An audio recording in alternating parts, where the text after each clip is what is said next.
Bila kata akidah, berkait dengan 4 perkara. Satu, berkait dengan ilahiyah, ketuhanan Allah.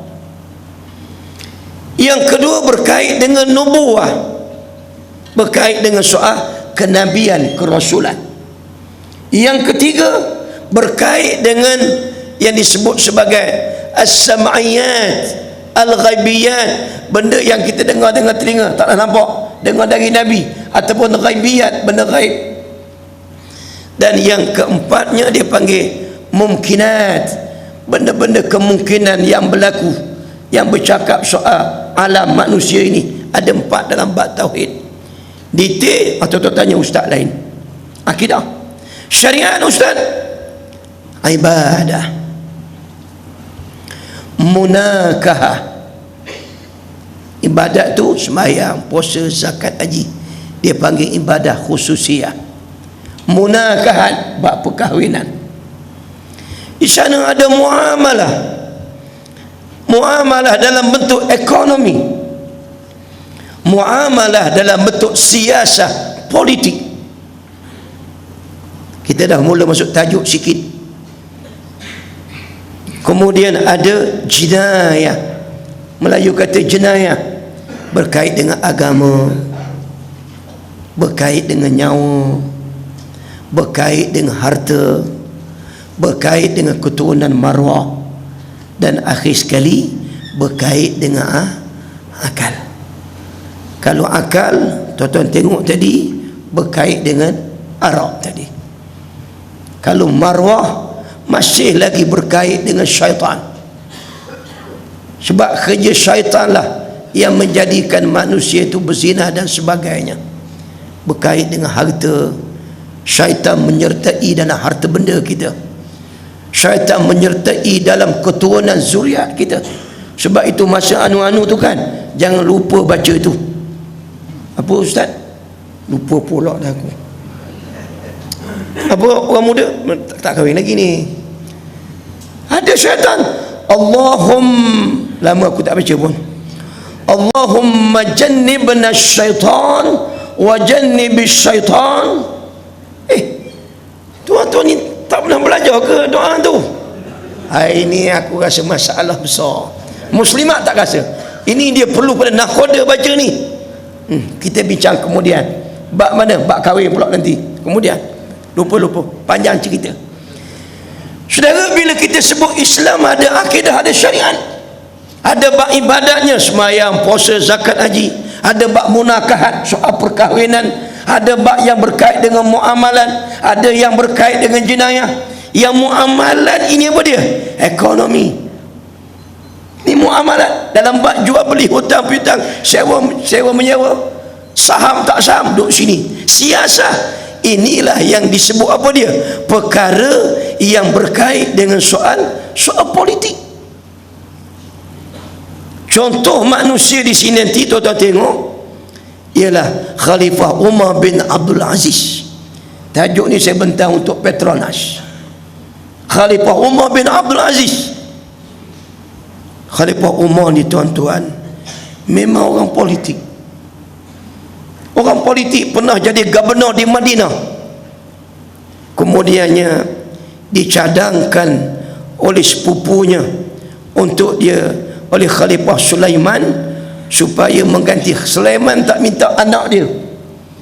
Sulaiman kata, anak aku tak boleh harap.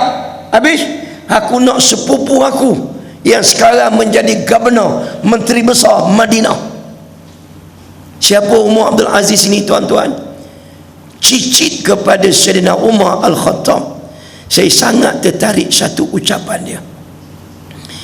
Bila jadi khalifah tuan-tuan, disebut satu kalimah, wahai manusia, tiada nabi selepas Muhammad sallallahu alaihi wasallam, tiada kitab selepas Al-Quran. Ni Perdana Menteri ni. Aku bukan penentu hukum, malah aku pelaksana hukum Allah. Aku bukan ahli bid'ah, malah aku seorang yang mengikut sunnah. Dekat luar tu kita bawa ensiklopedia bid'ah tebal ni, memang tak nak baca. harga pun mahal tuan-tuan, 100, jangan beli. Aku bukan ahli bid'ah, malah aku seorang yang mengikut sunnah. Sunnah maknanya perjalanan Rasulullah, jalan Rasulullah. Aku bukan orang yang paling baik di kalangan kamu, sedang aku cuma orang yang paling berat tanggungannya di kalangan kamu. Aku mengucapkan ucapan ini sedangkan aku tahu aku adalah orang yang paling banyak dosa di sisi Allah. Beliau kemudian duduk dan menangis. Alangkah besarnya ujian Allah kepadaku. Allah. Dia tak nak jadi gubernur Madinah. Orang minta jadi gubernur Madinah, menteri besar. Diminta pula jadi khalifah, dia tak nak. Akhir dia buat ucapan, aku bukan orang yang paling baik di kalangan kamu, aku orang yang paling banyak dosa di sisi Allah, sedangkan dialah yang terbaik. Saban hari, tiap-tiap hari dia menangis tuan-tuan. Kita tak je menangis tiap-tiap hari, dia tiap-tiap hari menangis. Pasal apa dia? Dia mengetahui bahawa muamalah siasah politik ini amanah daripada Allah. Kata Imam Al-Ghazali rahimahullahu ta'ala, Imam Ghazali, saya nak ambil ulama tasawuf. Ingat tajuk saya tadi apa dia? Perjuangan politik dan negara dalam Islam. Ad-dunya mazra'atul akhirah wa la yatimmu ad-din illa bid-dunya. Al-mulku wad-din tu'man fad-dinu aslun wal sultanu harisun wa ma la asla lahu famahdun wa ma la harisa lahu fadha'i wa la yatimmu al-mulk wad-dabtu illa bisultan. Dunia ladang akhirat, tidak sempurna agama tanpa dunia. Kita kena ambil dunia ni. Sementara kerajaan dan agama, al-mulku wad din, kerajaan dan agama, dua perkara yang berkembang, tidak berpisah, mesti sumbernya datang daripada Islam. Agama adalah tapak asal, foundation, dan kekuasaan sultan adalah pengawal. Suatu yang tiada tapak asal baginya, maka pasti dia akan runtuh. Kata Imam Ghazali, ibarat membina rumah atas tapak pelupusan sampah. 2 tahun cantik rumah tu, akhir sampah hancur, runtuh bangunan. Kenapa dia? Foundationnya tak ada, tak kuat. Apa foundationnya? Agama, ad-din.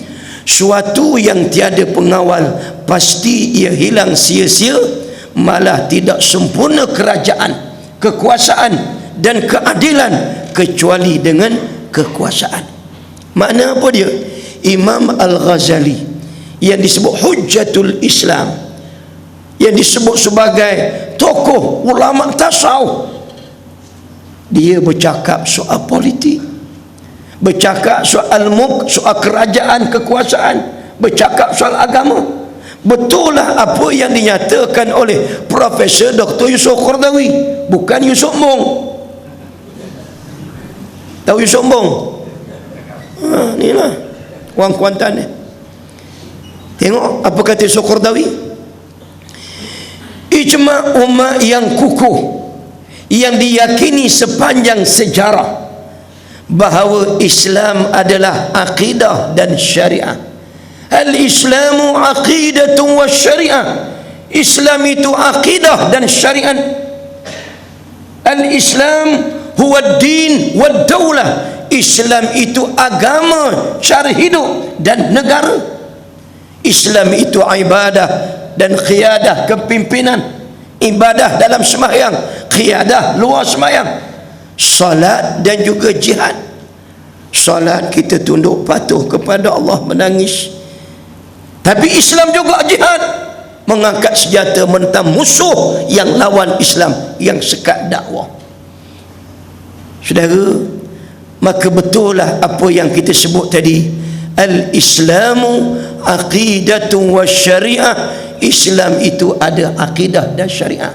Siapa peringkat mana? Siapa peringkat memerintah negara mengikut hukum Allah. Siapa peringkat mana? Siapa peringkat soal siasah politik pemerintahan. Tuan-tuan, bahana yang paling besar umat Islam hari ini ialah fasluddin anid daulah, memisahkan agama daripada soal negara. Fasluddin anis siyasah, memisahkan agama daripada politik. Ngapa Ustaz? Ni bahana besarnya. Kerana apa dia? Tak ada penerimaan. Yang pertama tuan-tuan, bukan pelaksanaan dulu. Kita bukan semayang dulu tuan-tuan. Habis itu yang pertama kita tu saudara sekalian ialah terima dulu. Contoh Ustaz, saya kait dengan bab Isra' Mi'raj. Hukum tinggal solat. Ni cerita Isra'. Tiga semayang je satu-satunya perkara yang jadi hebat ulama bincang. Tinggal puasa lain, tinggal haji lain. Tengok, meninggalkan sembahyang. Orang yang meninggalkan sembahyang fardu, jika dia engkar wajibnya, dia kata sembahyang tidak wajib, jadilah dia kafir murtad, keluar dari Islam. Ni buka kitab Mustikah Hadis, keluaran Jabatan Menteri. Kerana dia mengingkari satu perkara yang memang diketahui oleh orang ramai, bahawa perkara itu adalah satu perkara yang wajib di atas tiap-tiap orang Islam selama akalnya sihat, dia tidak gila. Pasal apa dia jadi kafir? Dia jadi kafir bukan kerana meninggalkan sembahyang. Dia jadi kafir tidak menerima, tidak ada qabul, menerima dalam hatinya, akidahnya, keyakinannya, pegangannya bahawa sembahyang itu wajib. Dia tak menerima sembahyang itu salah satu perkara wajib dalam ajaran Islam. Bila tak terimanya saudara sekalian, orang itu terkeluar daripada Islam. Sesiapa yang tidak menerima, dalam Islam ada puasa wajib, zakat wajib, haji wajib, dia menafikan hukum itu, dia engkar, wasak akidah. Kerana apa dia? Kerana dia membatalkan dari segi hukum Allah Subhanahu wa ta'ala. Termasuklah saudara sekalian apa dia? Termasuk dalam masalah yang berkaitan dengan soal apa tadi? Yang berkait dengan masalah siasah politik dalam Islam. Wajib kita terima bahawa dalam Islam ini ada perkara yang berkait dengan politik, ada perkara yang berkait dengan negara. Kalau tidak, masakan cicit kepada Umar bin Abdul Aziz menangis, setiap hari dia menangis kerana mengenangkan menjadi khalifah kerajaan Bani Umayyah. Dia menangis setiap hari. Kalau tidak, masakan Abu Bakar As-Siddiq radhiyallahu anhu menangis saudara sekalian. Abu Bakar menangis, Sayyidina Umar pun sama juga, kerana mereka mengetahui tanggungjawab politik ini merupakan suatu kepimpinan yang sangat berat, lebih berat daripada kepimpinan sembahyang. Sebab itu tuan-tuan dengar sejarah Nabi.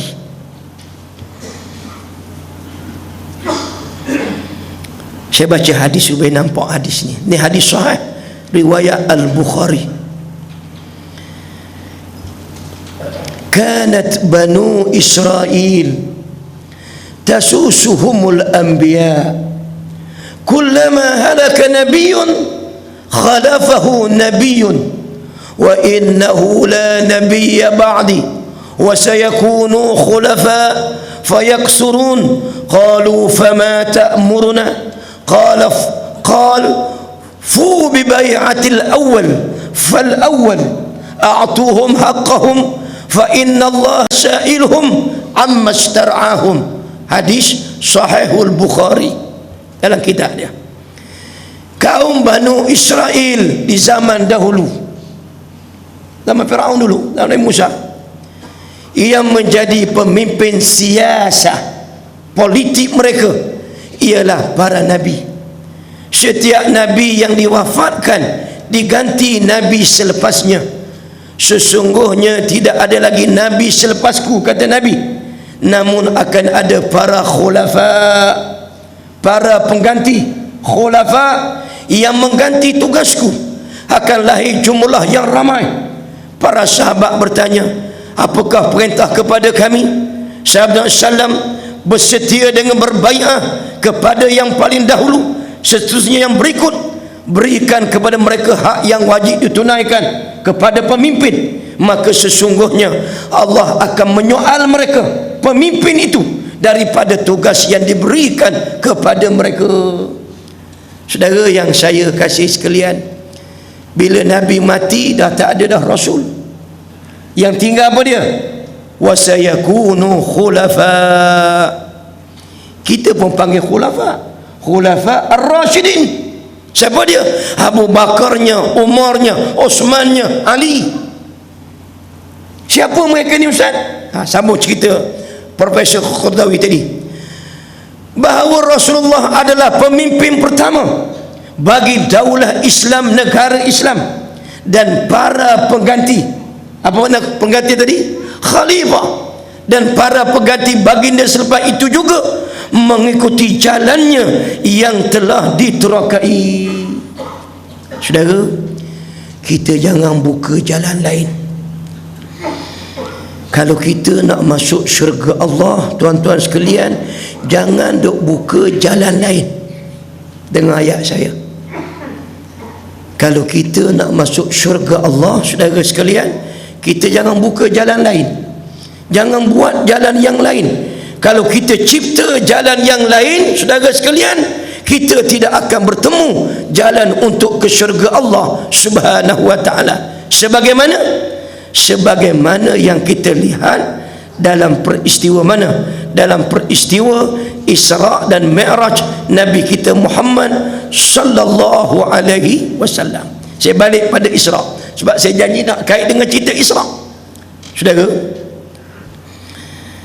kan Nabi kita Isra dan Mi'raj ini dalam perjalanan nak bertemu dengan Allah, daripada mana? Masjidil Haram ke Masjid Al-Aqsa. Jangan tahu syarah Masjid Nabawi pula. Nabawi tak ada lagi waktu tu. Nabi baru on the way. On the way ke mana? On the way ke Masjidil Haram, dari Masjidil Haram ke Masjidil Aqsa. Masjid Nabawi belum ada, cuma Nabi singgah, transit mana? Tapi transit.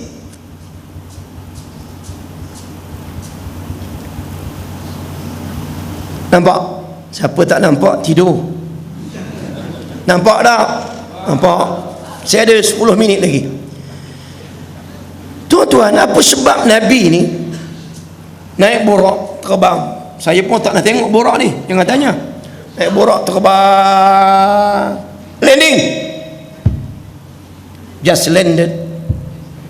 Jibril kata semayang. Allahu Akbar. Nabi semayang 2 rakaat. Kiblat tak tahulah, Masjidil Aqsa ke Masjidil Haram waktu itu. Nabi semayang. Lepas semayang, Nabi beritahu. Ingat, waktu ni semayang belum difardukan lagi, belum ada lagi ni, dia sunat aja ni. Kalau Nabi semayang pun semayang ikut syariat Nabi Ibrahim, pagi 2 rakaat, petang 2 rakaat kalau semayang. Okey, Jibril beritahu, Muhammad, inilah tempat suatu masa nanti kamu akan berhijrah. Apa cerita ni Ustaz? Inilah cerita tadi, masih berkait dengan persoalan ad-daulah, negara, persoalan as-siyasah, hijratul Rasul dan daulah Islam. Kan kita sebut tadi nak ikut Rasulullah, jalan Rasulullah, kan? Apa Nabi sebab Nabi kita berhijrah?